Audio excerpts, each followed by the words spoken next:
በዚሁ ሳቢያ ላለፉት 4 ዓመታት እና እስከ ዛሬ ድረስ የለፉትን ክቡራን ኮሚሽነሮችን የኢትዮጵያ ሀገራዊ ምክክር ኮሚሽነሮች እውቅና እሰጣለሁ። አመሰግናለሁ።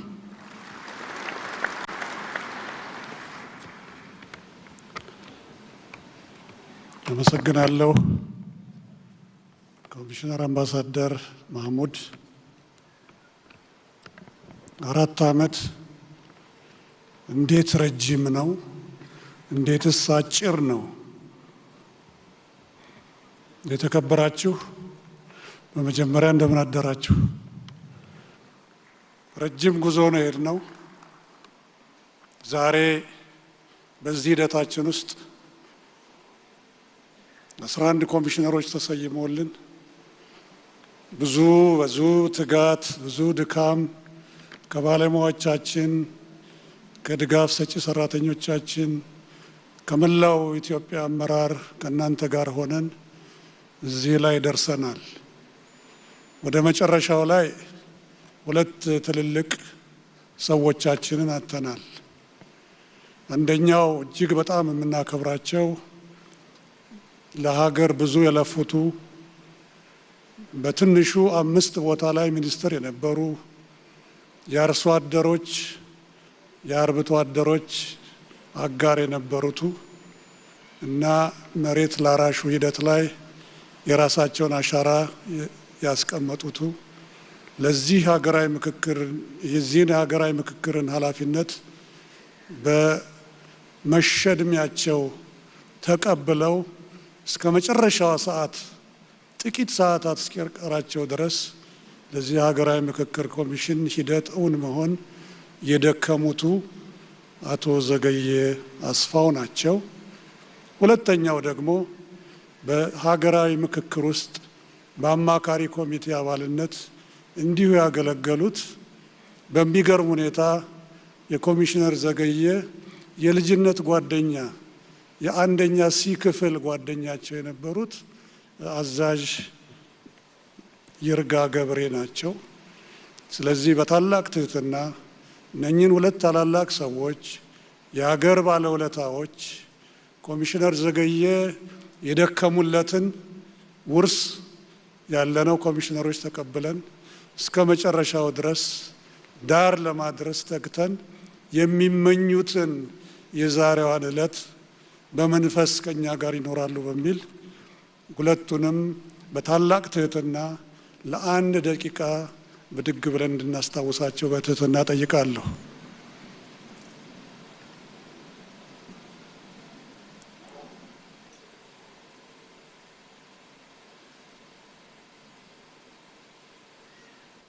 ፈጣሪ ያክብርልኝ። በትህትና ተቀመጡልኝ።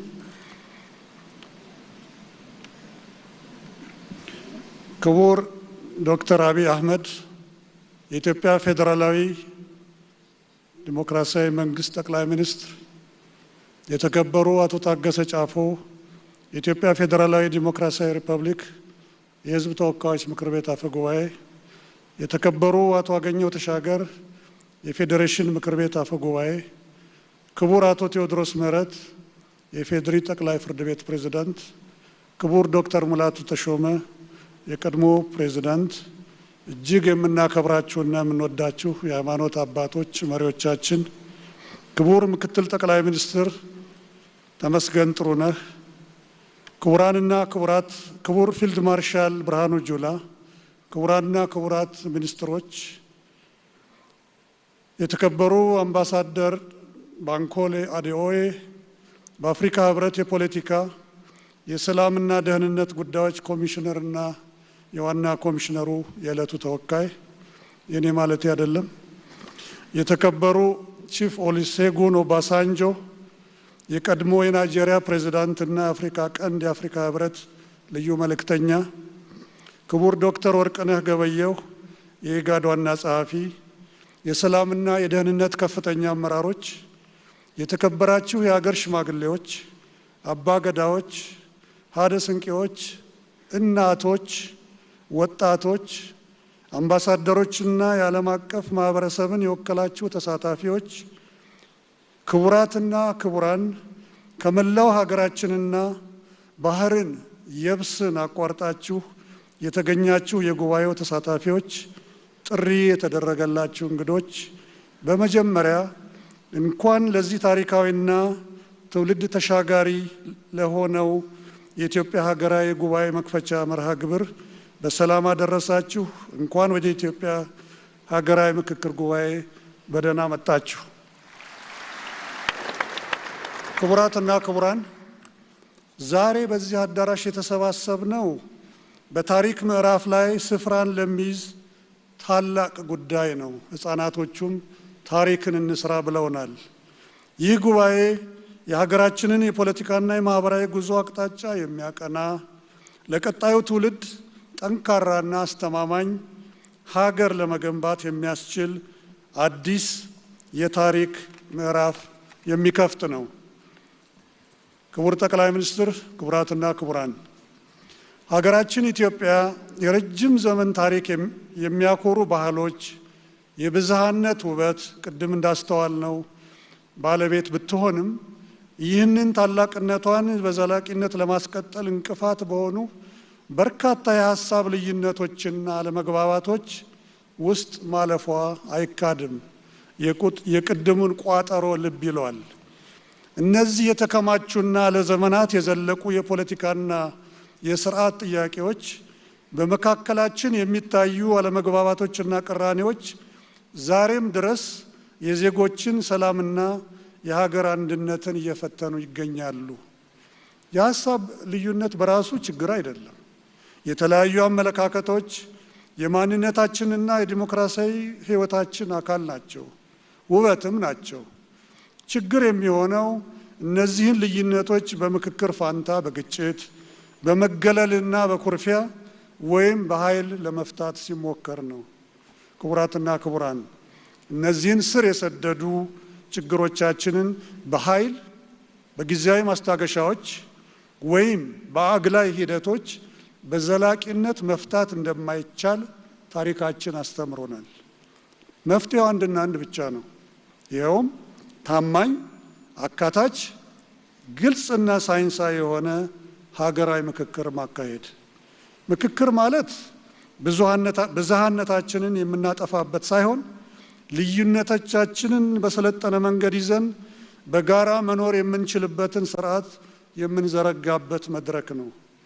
ዛሬ የምንጀምረው ጉባኤ እርስ በርስ እንድንደማመጥ፣ የሌላውን ሕመም እንድንረዳ፣ በየጊዜው የሚያመረቅዙ ትርክቶችንና የታሪክ ጠባሳዎችን እንዲሽሩ ለማድረግ በጋራ የወደፊት ዕጣ ፈንታችን ላይ እንድንስማማ ትልቅ ዕድል የሚሰጥ ሀገራዊ ፈውስ የምናካሄድበት ነው።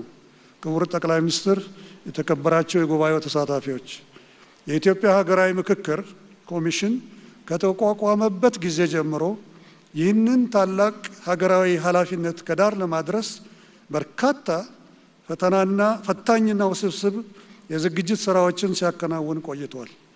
ዛሬ ለዚህ ጉባኤ እንድንበቃ መሰረት የሆኑና በከፍተኛ ጥንቃቄና ባለሙያዎች ታግዘው የተከናወኑ ዋና ዋና ተግባራትን ለመጥቀስ እወዳለሁ። አንደኛ፣ የአሰራር ስርዓቶችን መዘርጋት፣ የምክክር ሂደቱ ህጋዊነትና ተአማኒነትን የጠበቀ እንዲሆን ግልጽነት፣ ተጠያቂነት ያላቸው የአሰራር መመሪያዎችና ስርዓቶች ተዘርግተው ተግባራዊ ተደርገዋል። ሁለተኛ፣ የምክክር ሂደት ተሳታፊዎችን የመለየት ስራ። የምክክር ሂደቱ አካታችና ፍትሐዊ እንዲሆን ከሁሉም የህብረተሰብ ክፍሎች የተውጣጡ አርሶና አርብቶ አደሮችን፣ ሴቶችን፣ ወጣቶችን፣ የፖለቲካ ፓርቲዎችን፣ ተቋማትና ማህበራትን፣ ምሁራንና የማህበረሰብ መሪዎችን ያካተቱ ተሳታፊዎችን የመለየት ስራ በታማኝነትና በገለልተኝነት ተከናውኗል። ሶስተኛው፣ አጀንዳ የማሰባሰብና የመቅረጽ ሂደት የህዝቡን እውነተኛ ድምፅና የችግሮቹን ምንጭ ለመለየት በየደረጃው ሰፊ አጀንዳ ማሰባሰብ ስራዎች ተካሂደዋል። እነዚህ የተሰበሰቡ ሀሳቦች በምሁራንና በባለሙያዎች ታግዘውና በባለድርሻ አካላት ግብአት ተሰጥቶባቸው ለምክክሩ በሚያመች መልኩ ተቀርጸው ተዘጋጅተዋል።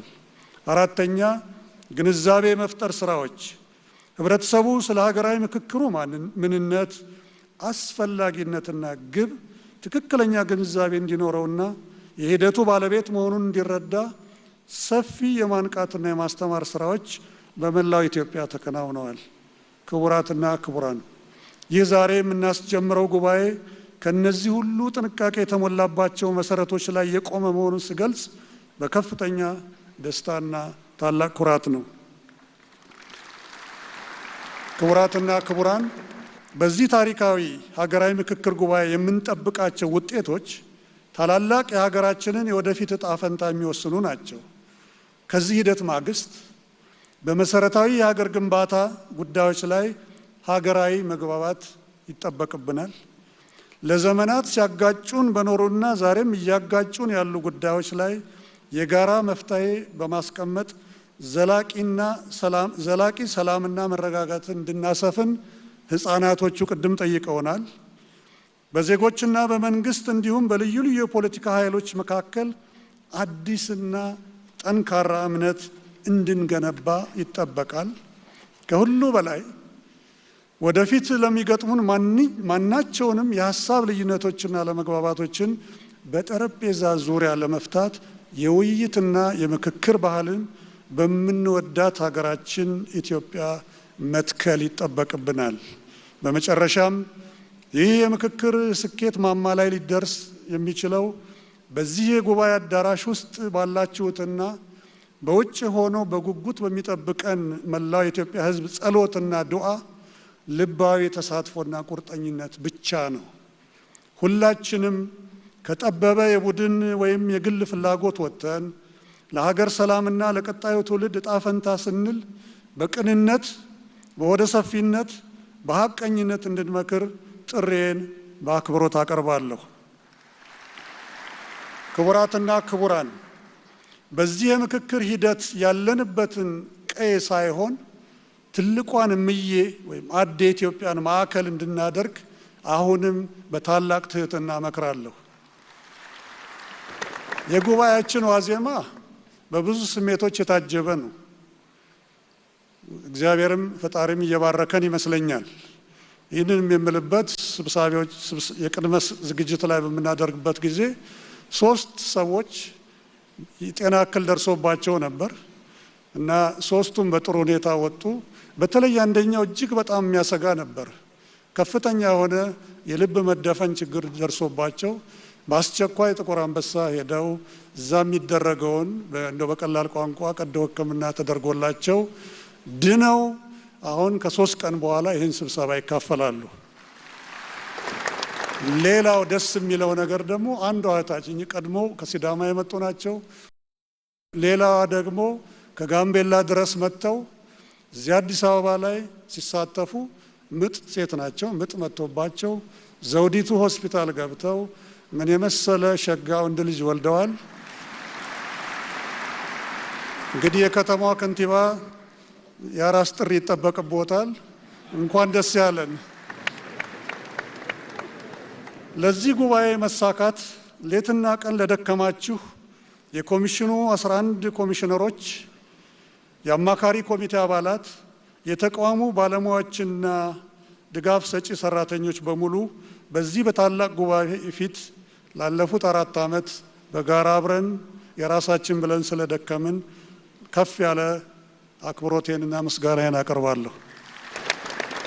የምክክር ጉባኤ እንዲሳካ አስፈላጊውን ድጋፍና ትብብር ላደረጋችሁልን ለኢትዮጵያ ፌዴራል መንግስት፣ ለሁሉም የክልል መስተዳድሮች፣ ለአዲስ አበባና የድሬዳዋ ከተማ አስተዳደሮች፣ ለሃይማኖት፣ ለከፍተኛ የትምህርት እንዲሁም ለሲቪክ ማህበረሰብ ተቋማት፣ ለፖለቲካ ፓርቲዎች፣ ለሚዲያ ተባባሪዎቻችን፣ ለዳያስፖራ ኤጀንሲና በዛም ውስጥ ያላችሁ ተባባሪዎቻችን፣ ለተባበሩት መንግስታት የልማት ፕሮግራምና በዩኤንዲፒ አስተባባሪነት የቴክኒክና የፋይናንስ ድጋፍ ላደረጋችሁ ሀገራትና ተቋማት በኮሚሽኑ ምክር ቤትና በራሴ ስም ከፍተኛ ምስጋናዬን እያቀረብኩ ወደፊት የተሟላ ምስጋና ስብሰባችን እንደ ፈጣሪ ፈቃድ ስናገባድድ የምንዘክር ይሆናል።